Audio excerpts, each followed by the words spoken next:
fameux soir où les gens s'amusent et se déguisent, les âmes finissent morcelées, scellées lorsque l'enfance se brise. Horreur, mystère, un vent glacial fait trembler jusqu'en Antarctique. Légendes urbaines, creepypasta, c'est l'heure du récit fantastique.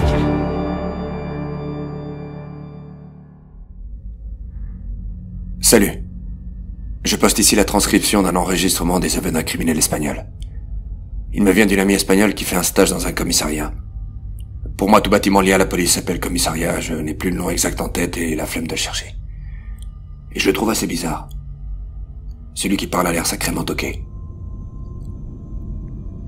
Début de l'enregistrement effectué dans le cadre de la procédure judiciaire.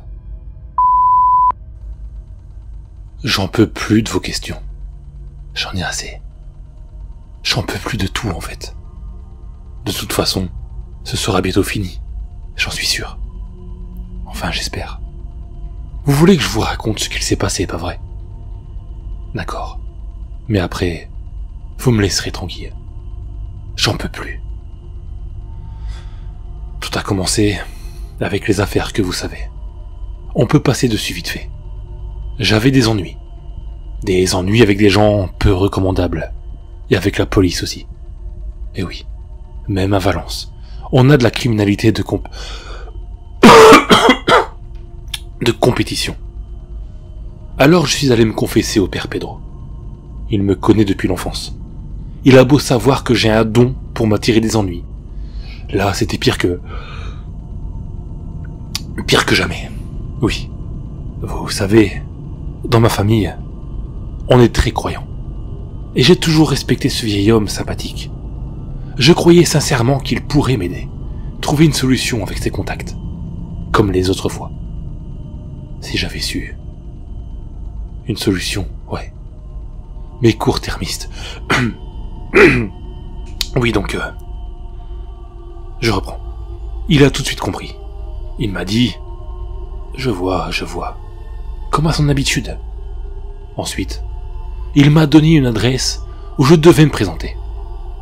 Alors moi, comme le pigeon que je suis, j'y suis allé.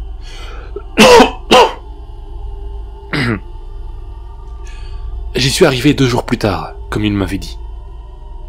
C'était une petite maison paumée, mais assez jolie. Assez cosy, comme on dit. Le genre de petit cottage rentable à outrance, si vous voyez ce que je veux dire. Un gars standard m'a ouvert quand j'ai frappé. Et je me suis présenté comme venant du père Pedro. Il m'a ensuite regardé bizarrement et m'a prié de le suivre sans autre forme de procès. Alors bon, puisque le père Pedro me disait de lui faire confiance pour résoudre tous mes soucis, je l'ai suivi. Il m'a amené dans une salle à manger tout à fait standard. Le genre de salle à manger qu'on trouve dans un cottage de base. Sauf que la table était vachement épaisse. Normal, un tiroir était caché sur le côté. Comme dans ces vieilles tables de campagne, où on met le pain dans un tiroir en bout de table.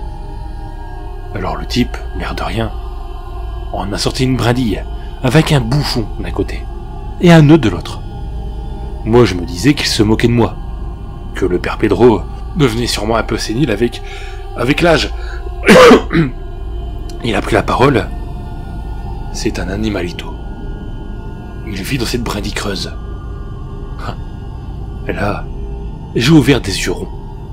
L'animalito, c'était une bête magique en Espagne. Maupassant en a parlé dans un de ses bouquins, je crois, que je n'ai pas lu d'ailleurs. J'aurais dû. Ah ouais, j'aurais dû. Je ne comprenais rien du tout.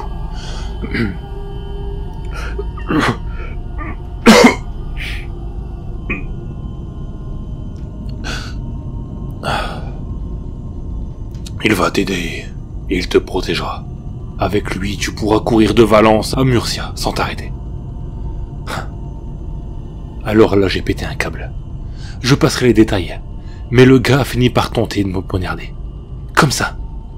Au lieu de me transpercer, la lame a dévié au dernier moment. Miraculeusement. Et cela plusieurs fois. J'étais tout de même sceptique. Alors, il m'a envoyé la miche de pain en plein dans la figure. Mais elle a, elle aussi, été détournée. Après plusieurs tests du genre, j'étais convaincu. C'était un truc de fou.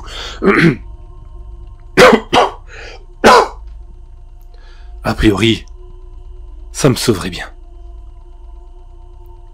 Si j'avais su le prix à payer. Enfin, si, je le savais. Le Gugus me l'avait dit. L'animalito devait être nourri. Nourri par de la chair d'enfant baptisé. Quand il sortait de la brindille pour manger, je le voyais. Un corps filiforme, marron, des pattes énormes par rapport à son corps, et une bouche tout aussi grande, pleine de rangées de dents. Au début, je m'introduisais dans des morgues, ou autres établissements du genre. J'avais l'habitude. Ouais. D'ailleurs, c'est pour ça que je suis là. Devant vous. Facile pour moi, habitué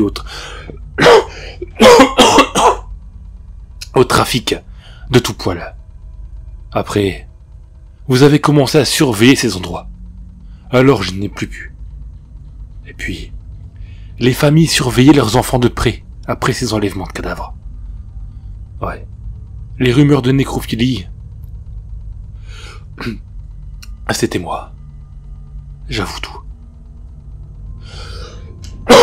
Mais j'en ai plus pour longtemps, de toute façon. Bref. J'ai fini par plus pouvoir le nourrir. Ce que je savais pas, c'est qu'il se nourrissait tout seul. Je devenais de plus en plus émacié. Ouais, j'étais très endurant, invincible.